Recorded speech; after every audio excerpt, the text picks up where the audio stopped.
If we brought young people from every side of town, I think we should. And beginning the dialogue under the mayor's direction, could we begin to bridge? How many of y'all from different sides of town here? It's working here, isn't it?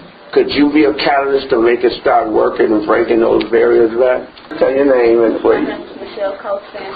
And I was just saying that, like, we should try and get after-school programs, open up rec centers and things like that to give the youth activities to do. Because I figure if they have activities to do, it'll stop them from doing some of the violence that they're doing. The reason most of these kids out here doing violence is because there's nothing in Flint for them to do.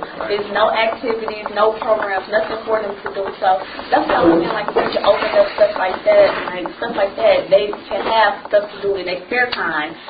And then they won't get into as much trouble. Yeah, I agree with you on that.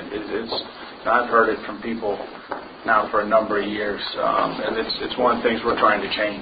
What do we do now to bring some semblance and order back to the I believe a good solution is what she said, to bring more programs into the community. You know what I'm saying? More stuff for young children to do. You know what I'm saying? And reach out to the kids. Not just put it there and then expect for them to just go find it. Put it out there and so they can see it, so they know that they, you know what I'm saying, this is a place to come and have some activities to do. Because, I mean, if it's not the financial win, it's just a lot of kids is getting bored. You know what I'm saying? They see their friends doing something and they're going to go do it too. I believe that you would see a lot less negative activity if it was more money in our community and we could find a way to get people into jobs and things of that nature, you know what I'm saying, because that's a huge issue for probably everybody in this room right now, because I know it is for me. We just need to find a way to put more money into our community. There's two ways to gain some employment. One of them is for somebody else to have a job that you get, and the other one is to learn the skills to become an entrepreneur and do some a business of your own. Is anybody here, if you had that opportunity to learn about running a business, starting a business, is that something you'd be interested in? Okay. So entrepreneur opportunities. My name is Steve Newby. Also private Newby. I joined the Army. Okay. But, there's a lot of talent here in Flint, and I think if there were programs that were based around the talent, because there's a lot of dancers, a lot of singers, a lot of people who can rap. We just got to find a way to make that positive in the community. We got that certain mentality, like you can't trust nobody, like it's all for self, you know. You don't feel like you can just go to someone else and just ask for help, you feel me?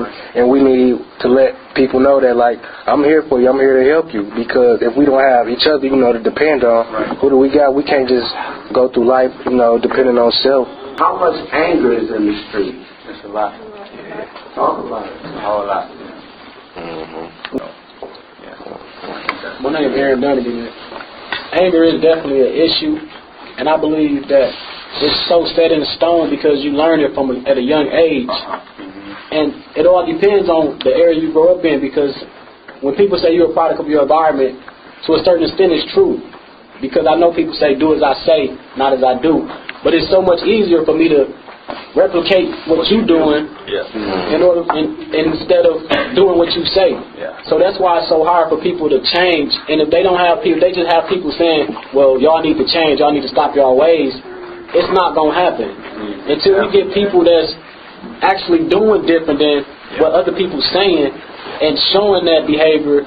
Then that's the only time change gonna come. Because if I see somebody doing something different that they've been in my shoes at one point in time, then it gives me hope that, okay, well, maybe I can do it too. They ain't just talking. Right. The majority of us just talk. I was basically going to say the same thing, and like we need to lead by example instead of just talking about it and get out there and do something, because I think most people want to change, but they're like scared of change because like they don't want to be seen as like different from everybody else, doing something different, like trying to be away from the crowd, like trying to be down and stuff. So like I think we all should like be leaders ourselves within here and make a change, and then it can like keep going like a chain reaction, you know. Will this group commit to work with me, like next Saturday we sit down and get our conference ready on how we're going to get 200 or 300 young people in here to make a commitment to nonviolence and go from that day? Will y'all meet with me next Saturday? I know you will. And then we'll start strategizing. Thank you, Pastor, for the invitation. And I just want to say thanks to everybody, because in these conversations I felt that everybody was real honest, and that's going to help me make some decisions about what we can do. And also just to know that any kind of change is always hard. I mean, it hurts, and that's why people avoid it, is because you just get used to doing what you're doing. But change, it can make a difference. We have a choice in this community. We're either going to keep turning against each other, or we're going to start turning to each other. And I think if we work together in these coming weeks and put together some projects and some conversations, then we're going to work through some of that pain and start to feel better about doing some things a little different.